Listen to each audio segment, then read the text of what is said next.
नमस्कार. आजची जी वनस्पती आहे याला तुम्ही पाहू शकता छोटी छोटी फळं लागलेली आहेत. लांबसर याची पानं असतात. बऱ्यापैकी जिथे पाण्याचा साठा जास्त असतो किंवा नदी असते, ओढा असतो, तलाव असतो किंवा पाण्याचं प्रमाण जिथे जास्त सापडतं त्या ठिकाणी हे झाड आपल्याला सापडतं. ह्याचं नाव आहे अर्जुन. अर्जुन म्हटले की बऱ्याच जणांना वाटतं की हृदयाच्या प्रत्येक विकारावरती ही वनस्पती वापरली जाते, पण हा खूप मोठा गैरसमज आहे. असं होत नाही. काही ठराविकच असे हृदयाचे विकार आहेत ज्याच्यामध्ये याचा उपयोग होतो.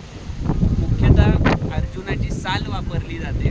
जी फांदी असते, खोड असतं, त्याची जी साल असते ती औषध म्हणून जास्त प्रमाणात वापरली जाते. बऱ्यापैकी पित्ताच्या विकारांमध्ये, वेगवेगळ्या रक्ताच्या विकारांमध्ये आणि हृदयाच्या विकारांमध्ये अर्जुन ही वनस्पती वापरली जाते. अधिक माहितीसाठी आणि ही वनस्पती कशी वापरायची, प्रत्येकाने ती वापरावी की न वापरावी, कोणत्या अवस्थेत वापरावी, ह्याच्यासाठी आपण आपल्या जवळच्या आयुर्वेदिक वैद्यांना जाऊन नक्की भेटा. धन्यवाद.